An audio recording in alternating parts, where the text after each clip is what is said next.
welcome back to Crafting Kindness. Today we are going to be working on two new techniques from ResinCourses.com. It's actually similar pours, except it's very different resin.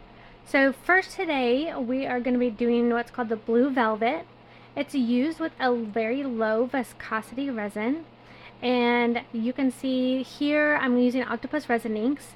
The resin that I'm using is Liquid Diamonds by the Epoxy Resin Store, and I'm using Cast and Craft for my white. It's really a very simple pour that you'll see here in just a minute. So this right side is with low viscosity resin, very low, and I will link everything down below in the description so you can check it out.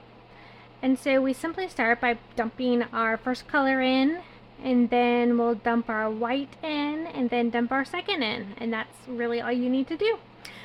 And what I will note here is when we go on a time lapse is you will see that I had a little bit of difficulty getting this design to move in this resin, and so you'll notice that at times you'll see what's like a wave, and that's my heat gun. So I tried to torch it at first to get it to move a little bit more, but there was a really thin, fine film that was developing on the very top that was preventing that white from moving in. So I broke it up a little bit more with a heat gun.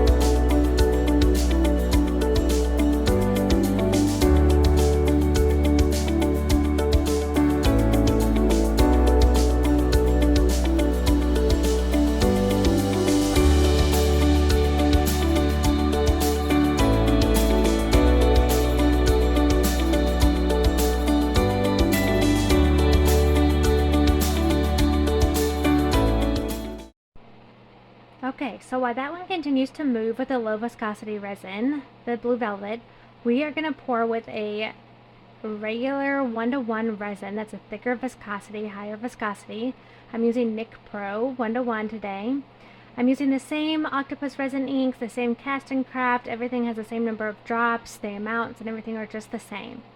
So the pour is exactly the same. This one with the higher viscosity resin is called the Daisy Belly, and this is one of the very new ones from Majka from ResinCourses.com that came out during her Black Friday sale.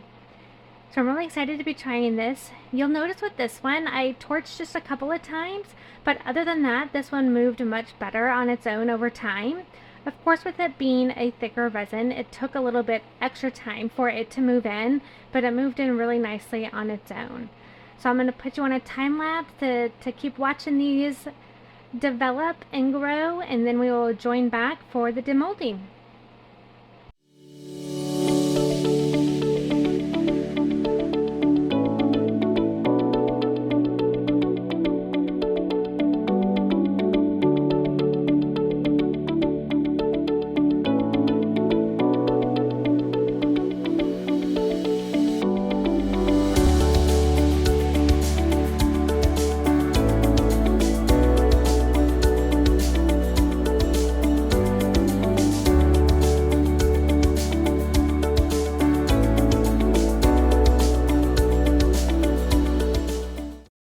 Let's take a peek at what we got. So we are gonna unmold the blue velvet first, which of course is purple today. And they got nice big puffy cells on the back, so I'm really excited to turn it over and see what the other side looks like. Here we go. Wow. That is such a beautiful distinction between those inner fine petals and those big puffy sides. Look at that. It's so gorgeous inside those big edges. I absolutely love this Molds and Shapes Geode mold. It makes some beautiful, beautiful pieces of art. But I just love the blending on the outside and then those tiny, fine, thin petals on the inside. absolutely loving the results of that. And then this is the Daisy Belly. Remember, this is the same pour, but with high viscosity resin. So let's take a look at the difference that it made. I'm kind of nervous that it's a little off center there, so hopefully it doesn't look too off center on the other side. Oh my goodness. This is my first attempt at this, and it literally looks just like the original on Majka's ResinCourses.com. I think this is the first time this has ever happened to me. I am in love with this. That is so fun. I love the depth that this design gives in such a simple pour. It's almost like a 3D effect kind of going into the center there. It's kind of hard to capture here, but there you go. See it a little bit more as I tilt that up, and I'll show you some more in a couple more close-up pictures. So loving these results, and again, just the difference between a low viscosity resin on the right and a high viscosity resin on the left. Thank you for joining me today, and I'm looking forward to seeing you all next time. Have a blessed day.